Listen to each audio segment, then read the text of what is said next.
Welcome to another edition of Vigorously with me, Val Kleinhans. We're having a lot of fun with a variety of bands lately, and this one is no exception. Please welcome Don from Seaside Massacre in the building today. How are you, sir? Welcome.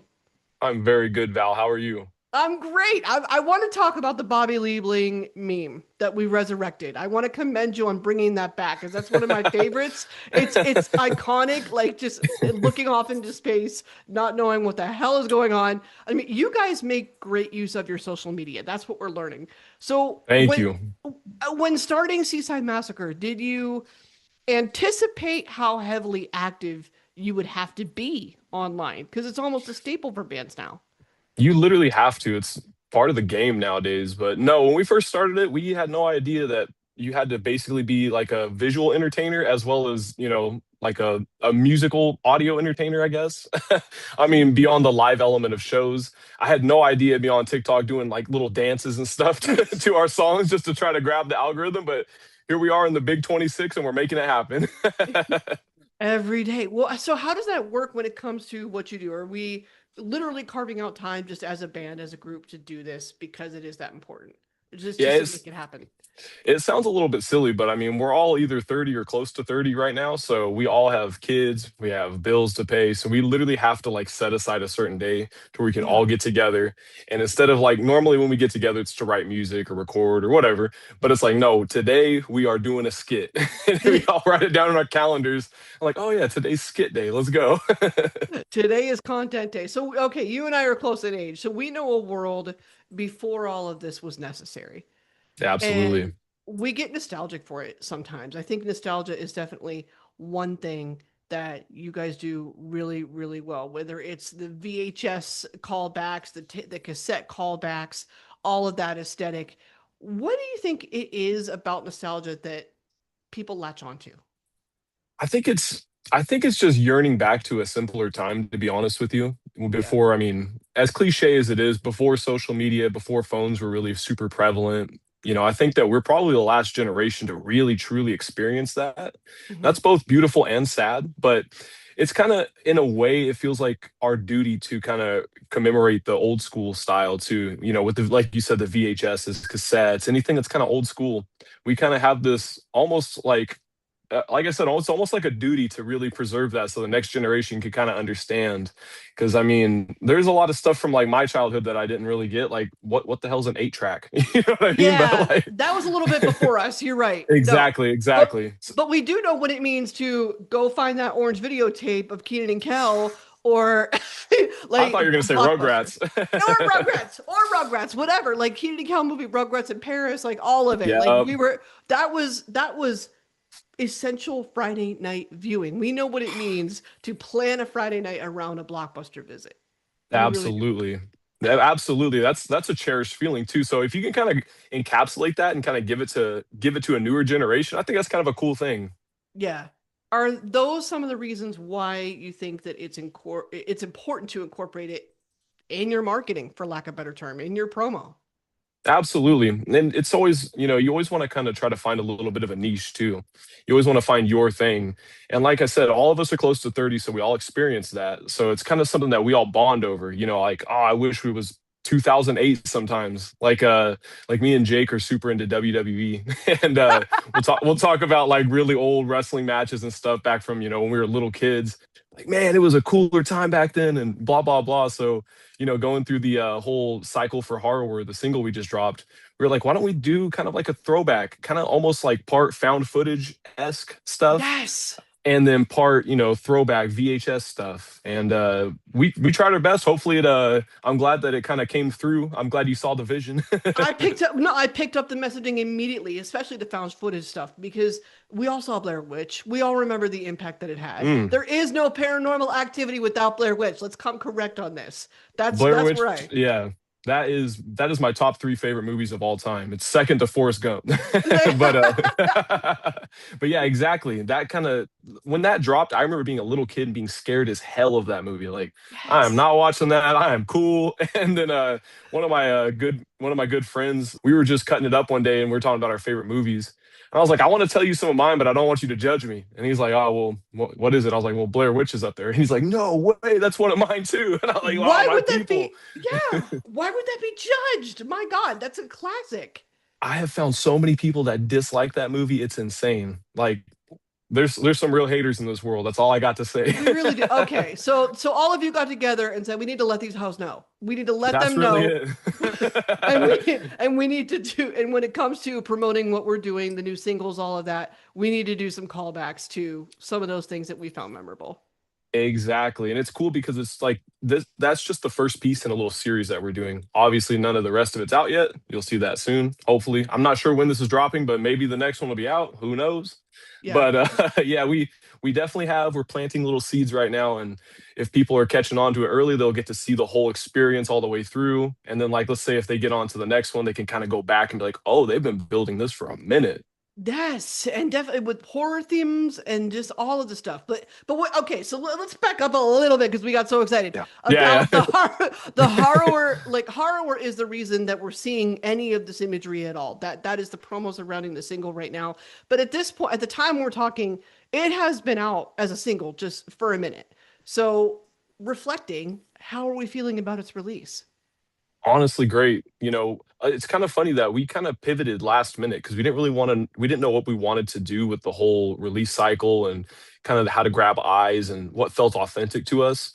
So it was a very last minute thing for us to really lock in this concept and idea. Probably like a week and a half before it dropped, we started filming these promos and everything. But the response has been great. A lot of people have been really liking the song. It's one of our we have one older song that has clean singing, but this is the I would say the softest song we've ever put out, even though there's like two breakdowns in it. Yeah.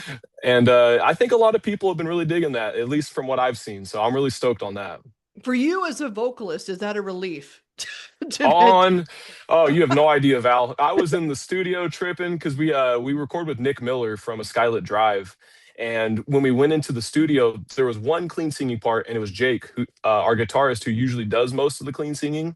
And I was like, all right, business as usual, gonna scream through the whole song.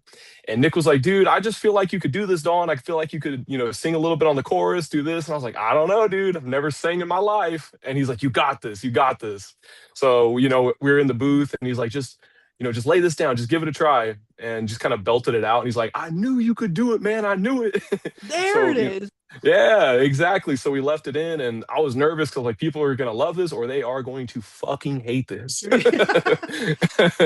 So what did you think though when you first heard it? Did it feel like, oh man, I'm a dumbass. I really should have been doing this the whole time, or was it like, Honestly, I don't know what to make of this. I need time to process. it was sick. I was actually really proud of myself, which is kind of a few and far between feeling sometimes when you're a vocalist because we're our own biggest critics. Yeah. But I was like, holy crap, that's me. I was stoked on it. It made me want to do it more. And some of the next couple singles may or may not have some of that. I don't know. I don't know. Okay. Okay. A little bit of a clue. I love it. So, Mhm. I don't know what it is about creatives, but that is a running theme. Whatever it is that you're creating, whatever type of artist you are, even if you're creating content, even if you're, using the art of broadcast, you're making music, you're painting, whatever it is, whatever variation. There's something about creatives where we all overanalyze everything. Yeah, Oh, absolutely. We're oh our my own God. biggest critics. It's at the end of the day, a lot of us are perfectionists, I feel too, and we always want to put out the most perfect product that we can. And there's really just no such thing as perfection. It doesn't exist. And that's something I have to remind myself of a lot, Yeah. especially with recording. A live show's one thing, you kind of get what you get with that. There's all these different elements at play, but recordings are so analyzed, so under a microscope that I'm always constantly like, oh, was that perfect? And it's just like, no, nothing's ever going to be perfect. As long as you put your soul into it, that's really all you can do. Yeah. In those moments when you know you're getting amped, you're starting to feel a little bit anxious about whatever it is that's going on. Are you able to like check yourself and say, okay, let's regulate for a moment? Or are other people kind of helping you saying it's good, it's okay? They're offering reinsurance. It starts with an internal thing. we'll use a live show as an example. You get up there in front of however many people and you're screaming and you don't know how they're going to take it. There's certain people in the audience that have probably heard your band before, but then there's going to be a good majority that have never heard. There's even probably a minority of people in the building that don't even like your kind of music in our case because it's very heavy and there's a lot of screaming. There's definitely a there's definitely a portion of people that are like, "Oh, I don't like that screaming music." So you always have that kind of spinning around in your head. And for me, it always starts internally like, these people are here for me and I'm here for them. Let's have a good time. Let's give them what they want. You know what I mean? I want to have a good time. They do too. Let's just send it. And Yeah. then, and then it does start externally. You get out there on stage and maybe your first song's second song hits and you see the people really starting to get into it. You see the mosh pit igniting and you're like, yep, yep, I think we're doing That's it. okay. And that one voice is maybe off at the bar, not even paying attention. So it's like Exactly. so you kind of almost have to reframe it in a way. Like, look, this is one person out of how many other people or how many other streams, whatever it is, however you're, quantifying it. This is one person out of how many? Like it's one voice of how many? For the most part, we're doing fine. Right? Exactly. Not everybody's going to like everything you do. Yeah. Again, drawing back to perfection, there's no perfect sound for everybody. Like, there's people out there that don't like the kind of music I like, and vice versa. I mean, I like most music, but the point is, though, there's Yes. always going to be that one hater. There's always going to be the people that say you're not doing it right. And, your product is not for them. And that's really all it is at the end of the day. Is there anything you won't listen to? Honestly, the only kind of music I'm not into is like EDM. Okay. Which is kind of crazy because I like some house music. Like I'm a big Swedish House Mafia fan, but like I don't know. That's pretty much the only one that I really can't get into. But I like country music. I like hip hop. Like my favorite artist of all time is The Weeknd, and Oh, okay. a lot of people don't expect that from a big metal singy guy. But Yeah.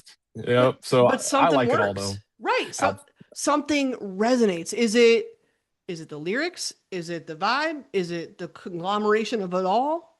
It's all of it. It's such a departure from the what I've known because I grew up with, basically only heavy metal and rock music. That's all I Mm, cared about until I was probably 18 or 19. If it didn't have guitars and riffs and singing or screaming, I was not about it. But yeah. I don't know, something flipped one day. I actually heard the song Sidewalks by The Weeknd. It's got Kendrick Lamar in it. And I was like, this is sick. I Well, was like, what the hell? Like, I've been missing out. And that just like opened my mind to all these different artists that I would have just never considered before that. And it was honestly it was like a coming of age moment. yeah. Well, okay, Kendrick is the buy-in there for me. Hmm. I'm sitting over here thinking, okay, maybe I need to add this to my playlist. Maybe do need to do a little bit more of a deeper dive on the weekend. And did I miss something? I'm It's just saying. It That's did my because guy. it's so funny how sometimes we could stay, and sometimes most of the time we do stay in our own like musical bubble, and then Hmm. once in a while you enter a new environment, you meet a new friend or whatever, whatever, and you're exposed to something different, and then it's okay, I love this. Yeah. Or ooh, maybe for you as a musician, you're sitting there thinking, I want to incorporate that. Has that happened?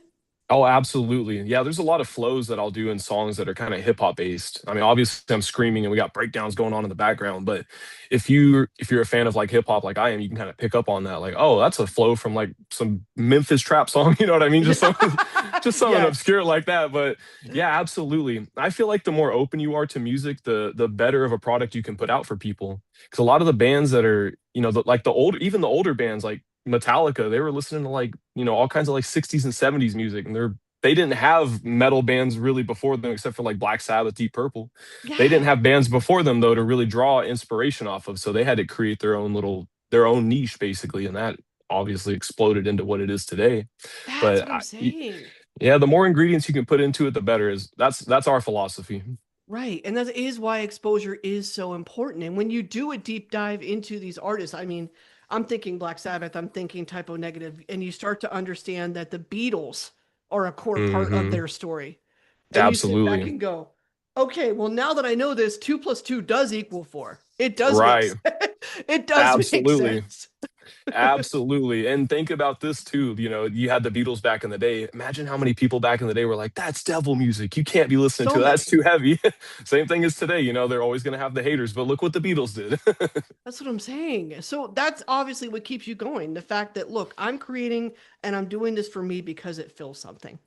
Absolutely. And it's about the community too. Out here in Sacramento, we have such a strong like music scene. It's the artists, the bands, but it's also just the concert goers, the people that aren't in bands. It's Yeah. like a huge family out here. And over the last 3 or 4 years, it's just gotten stronger and stronger. And there's these new bands popping up out here that are blowing my mind, stuff I've never heard Yes. before. Just absolutely hungry as hell. Some of these kids are like 18, 19, 20 years old and they're just crushing it. And I'm like, I love to see that. It makes me so happy. Yes. Can we talk about what is happening in the water there? Literally, like Dance Gavin Dance and Don't You Dare. I just met them not too long ago. The Yeah, core as a whole rampant, and I did not realize once I started talking to them about who knows who in the community and who was exposed to what within the community and where it all comes from. And then I started to connect the dots that there is some longevity to core in SAC. Can you absolutely. talk to me about being exposed to that and why I mean, Seaside Massacre kind of chose to go a similar route with core.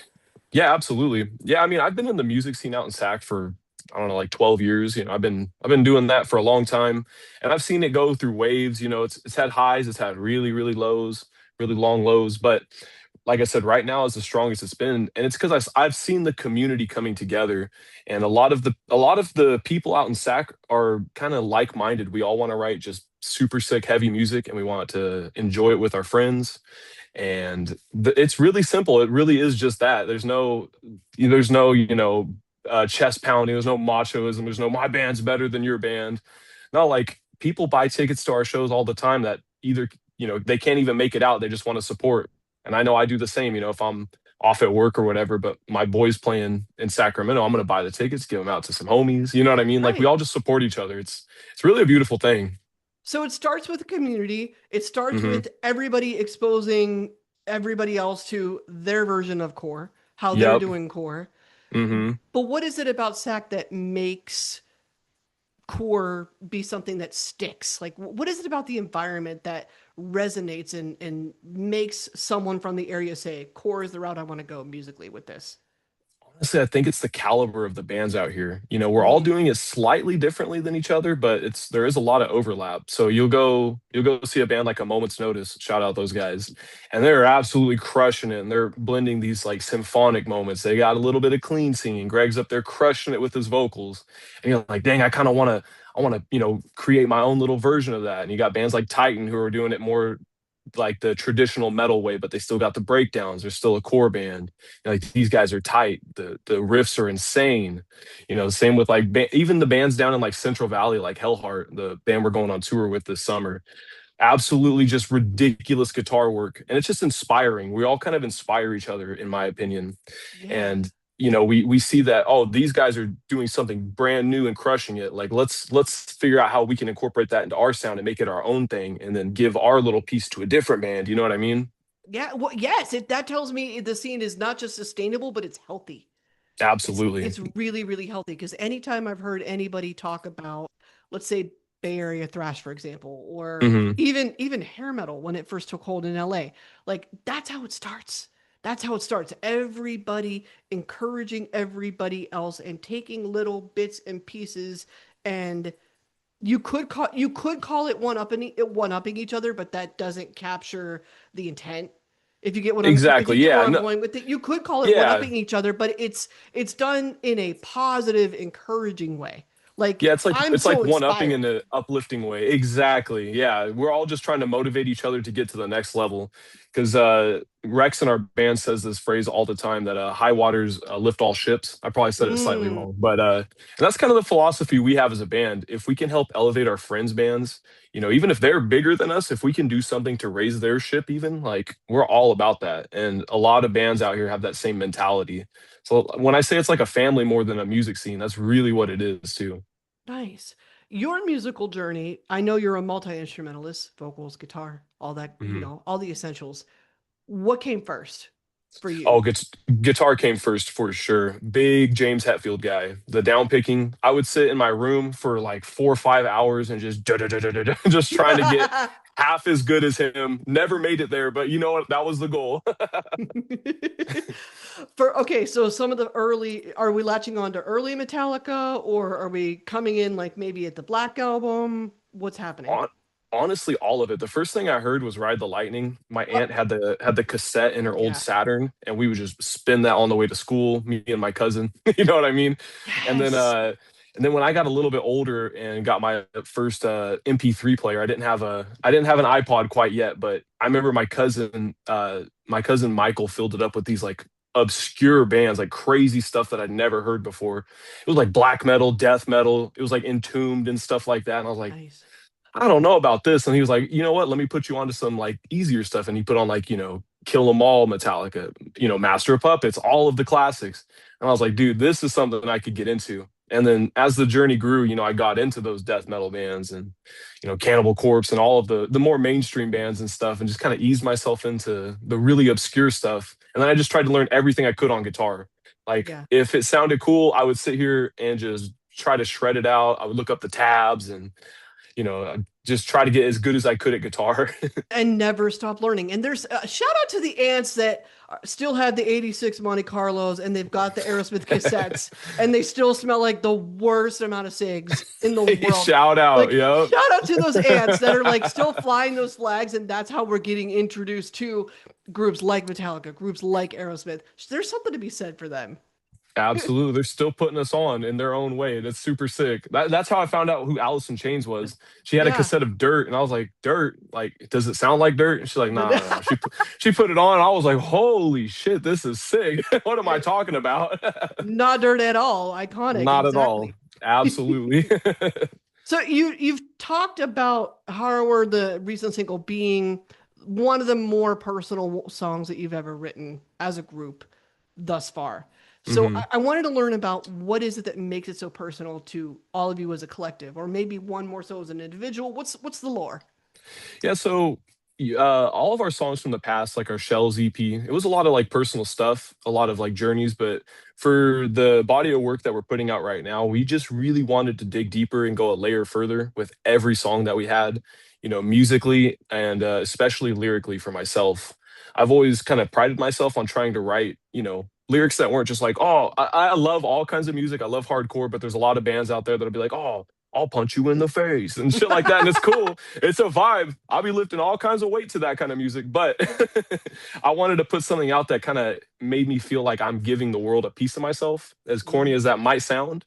So, I sat down and I really locked in and just tried to figure out, what can I write this song about? What does this song make me feel?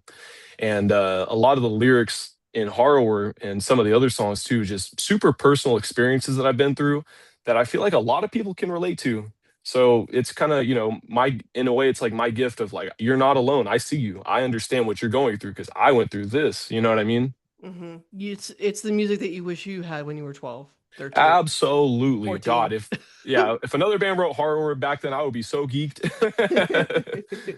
Tell me about getting comfortable with writing and going that deep because not everybody is. So how did you do it?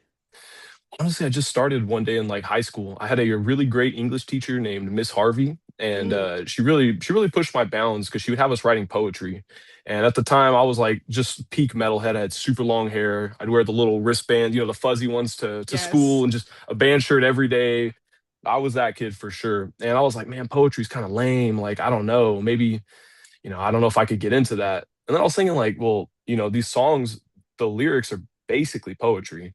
And it Yeah. kind of clicked. So I started writing like little poems and everything like that, just trying to get comfortable with rhyming and then get comfortable not rhyming. And then, just keeping that process going throughout the years. And then really latching on to a lot of great bands that do have really great deep lyrics. Like Mhm. Counterparts is one of those bands for me. They ironically I'm wearing their shirt. They speak a lot about like mental health and like sacrifice, anguish, all kinds of stuff that you hear other bands talk about, but they don't get as deep into it. So Mhm. just the way Brendan would kind of word his phrases and like, holy crap, like you would never even think of that. But once it clicks, it's like, holy crap. So just Yeah. a lot of that kind of thing.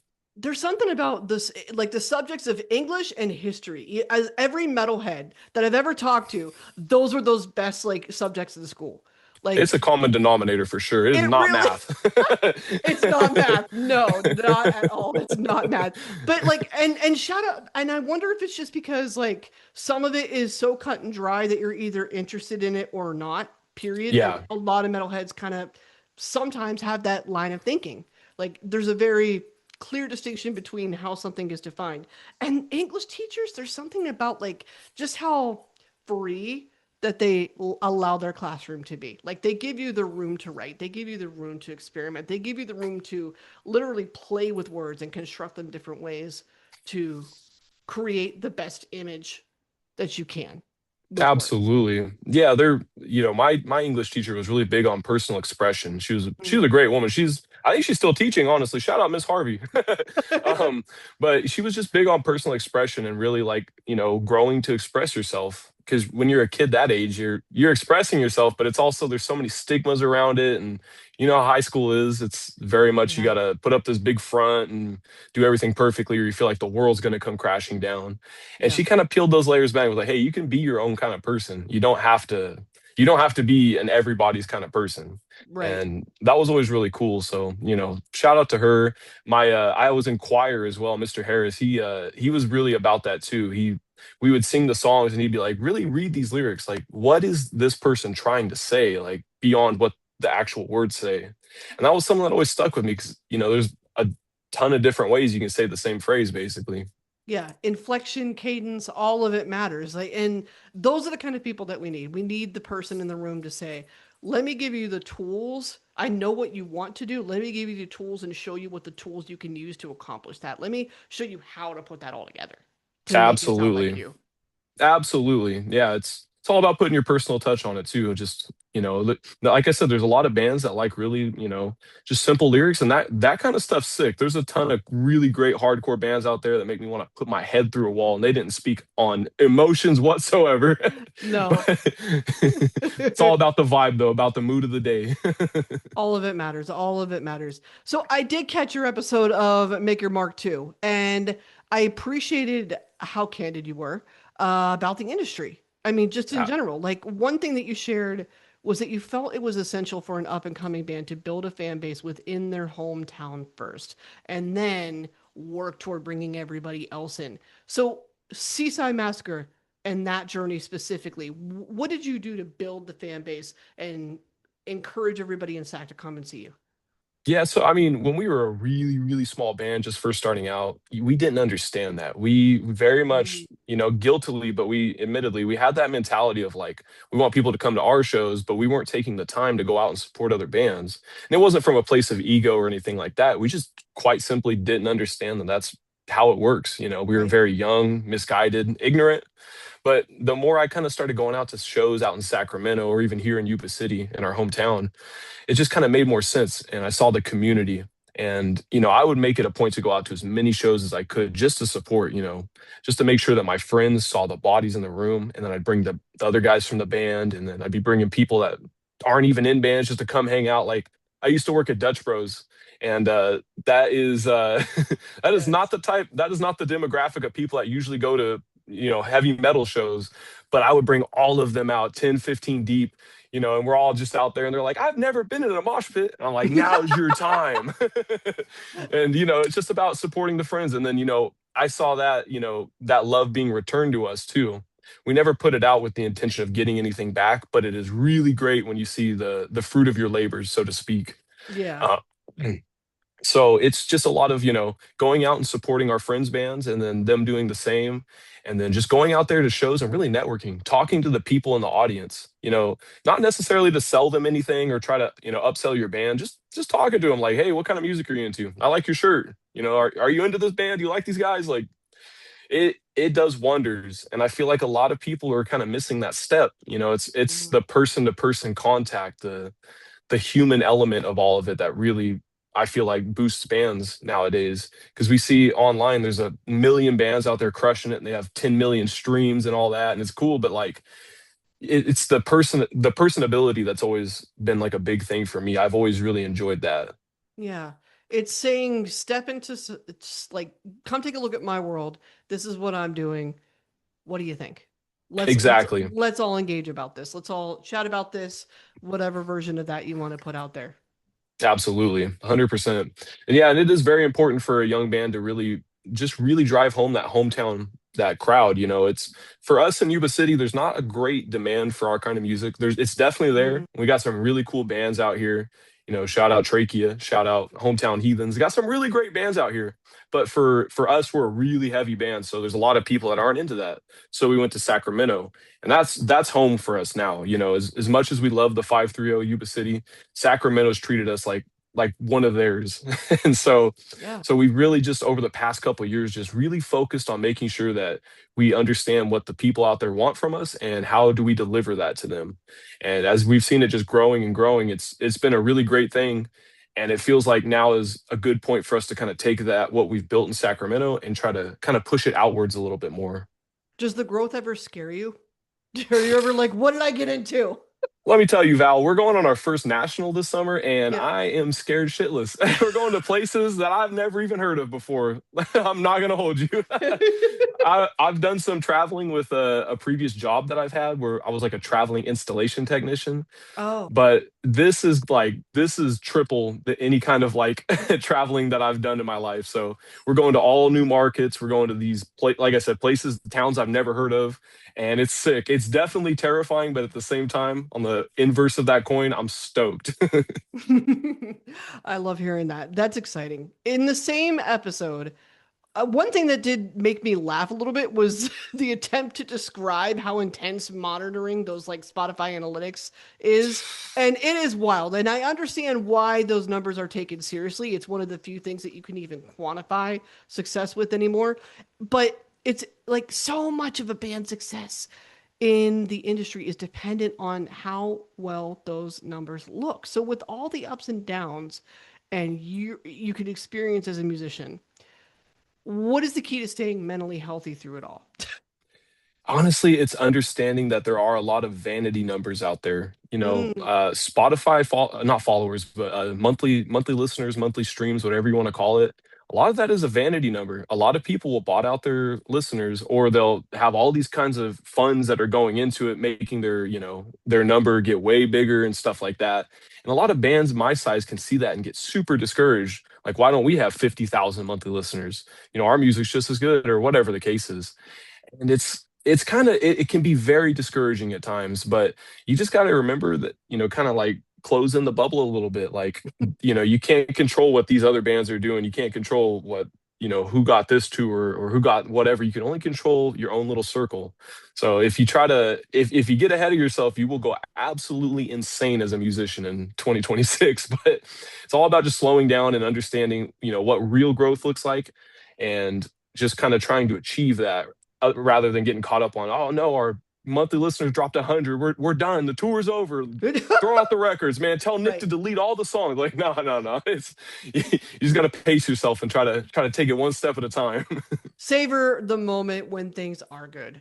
Absolutely. Celebrate the wins, however big, however little. A win is a win. A W is a W. Period. A win is a win. 100%. It's so easy to get caught up on the next step. Like, this is great. What do I got to do? That's just kind of the life of a musician. You don't really get a whole lot of time to celebrate your wins, but when Yeah. you do get the wins, you absolutely have to celebrate them. You got to reflect on how far you've come.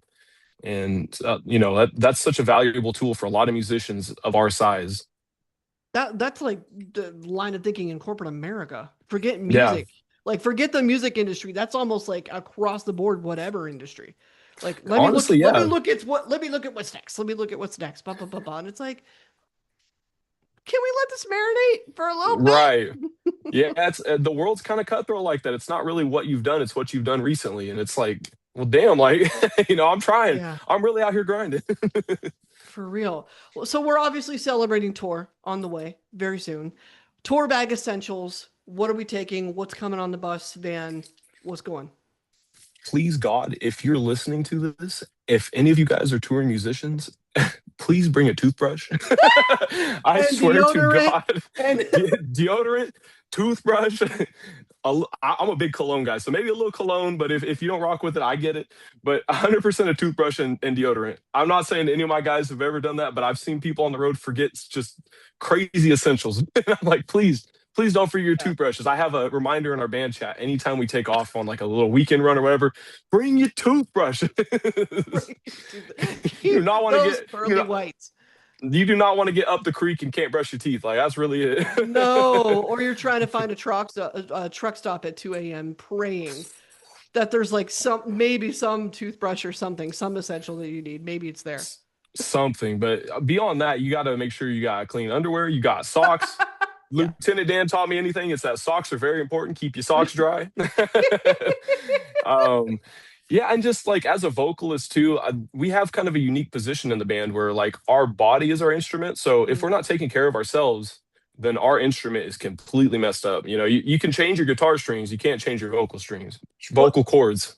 right. But And it's not easy to do that on the road. I mean, I've talked to other vocalists before. They talk about different teas, they talk about different herbs that they use, they talk about a mandatory no talking period. Like yeah, some of them do that. What does that look like for you?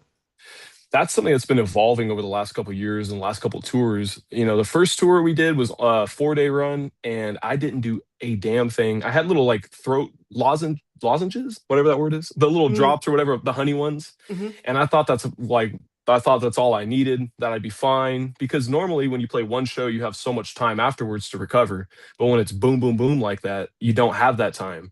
So I was up the creek at the end of the last tour. I sounded like absolute shit that last night. And I was like, I Mm. gotta fix this. So a lot of what I've incorporated now is making sure I warm up. It is so essential to warm up if you're a singer, especially if you're a screamer, because you're doing damage to your vocal cords, whether you're doing it the safest way possible or not. Warming up is paramount. And I'm big on, I have a nebulizer, the Mm, mist. mhm. So I'm really big on those. I do the green tea. I do all of it now. I have to.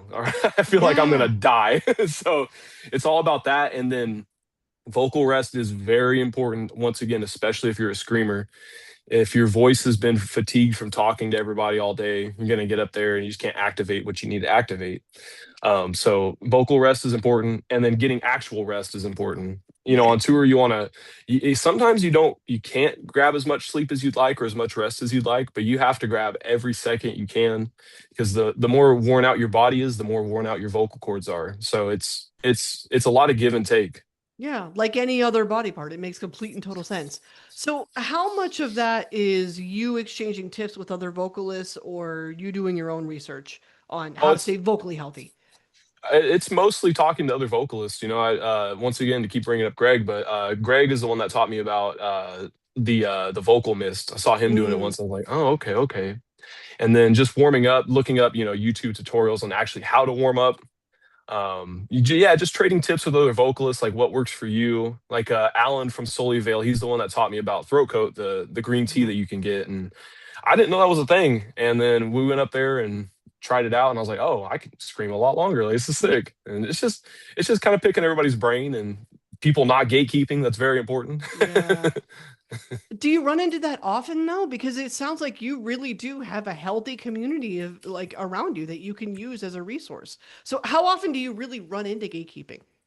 It's not so much as it used to be. There used to be a lot of gatekeeping, and it was Mm, crazy work. And it's still there, of course. We go to other scenes, other towns, mm, and they're great too. But there's definitely a lot of gatekeeping going on, in the fringes, and it's just we don't grow that way. We don't. There's no point. Like our band is the most transparent band when it comes to that. We won't gatekeep a damn thing. Like we'll we try to lead with the philosophy of like, if we have something we can give to somebody else, then we will give it to you.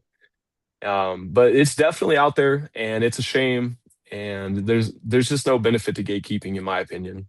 yeah. It kind of like it convolutes things. It makes it more Hmm. complicated than it really needs to be, in my opinion.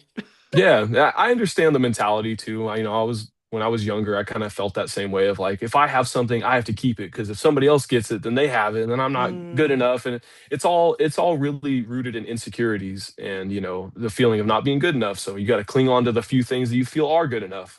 But once again, that's just not how a community thrives. We no. need to give to each other, and nothing makes me happier than seeing one of my friends grab one of my tips or something that I've helped them with and then just running with it and just blowing up. And that to me, that's like a pride thing. I'm like, that is sick. I don't even need the Yeah. credit. Just knowing that I helped you with that, that's sick. It sounds like the community that you have around you, it's almost helping you stay away from those insecurities. It's helping you like not even build them in the first place. Like you're encouraging each other and you're staying in a better space mentally to begin with because you've got a healthy scene around you.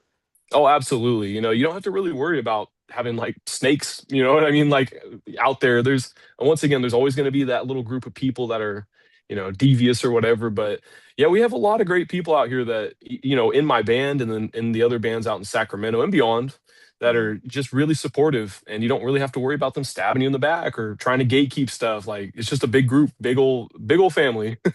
There we go. So Hmm. tours on the way very soon. We're stoked for that. But the music itself, I mean, there've been hints all throughout this that there definitely is more on the way. At least some singles possibly on the way.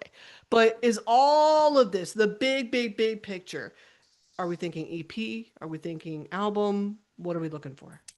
So it is going to eventually lead to an EP. I don't want to give away too many dates or anything like Yeah. that, but yeah, we have a full body of work that is pretty much finished. It's recorded.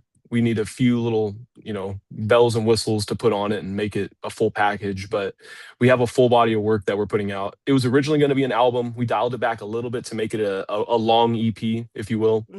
Okay. And that will be out towards the end of the year. We have another really big thing going on that we're going to do to support that EP. But Yeah. along the way, you'll see all the little story pieces building up.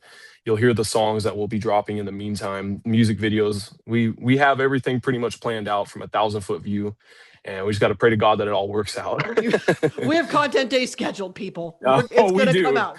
If you saw my calendar, you'd be like, "Good Lord." Haircut, content day, it's all in there.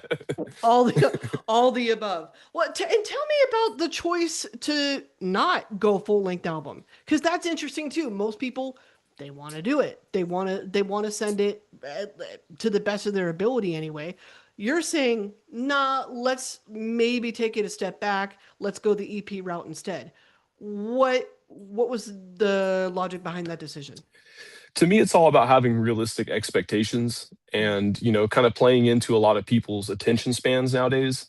Mm, Our way of thinking is kind of, if people were going to put on a 12-track Seaside Massacre album, then our numbers would reflect that a little bit better. Not to say that our numbers aren't cool, like we're stoked on that, but where we're at right now and where we feel like we're projected to be at around the time that the EP is coming out, we feel like a shorter, more condensed body of work that just no filler, nothing but bangers.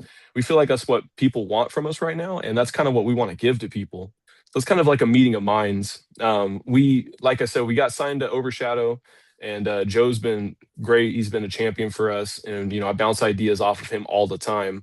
And we were just kind of talking about it because we originally had the idea of putting out the full length, and between all of us in the band and Joe, and then like I said, Alan, he works with the Artery Foundation. He's in the band Solely Veil. He's been a really big mentor for us as well, and he kind of had the same idea. It was a big meeting of minds to just kind of condense it down, just give him a really condensed, like badass version of who we are right now, and then yeah. maybe for the next cycle, if we've grown big enough, we can put out the full length. Right. Prioritizing impact. That's what I'm hearing. Absolutely, absolutely. Do you think more bands should make that choice?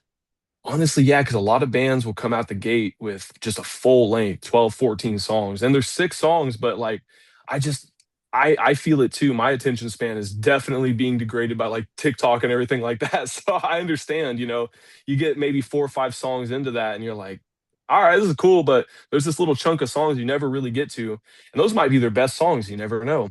So I feel like a lot of bands need to really start with, singles and build those into waterfall those into a little EP. It doesn't have to be 8, 10 tracks. It could be 4. Like our first EP was only 4 tracks, Okay. and yeah, and it's just it's all about create, like you said, creating that impact. So if the quicker you can get to that impact in today's world, the better and the more successful you'll be.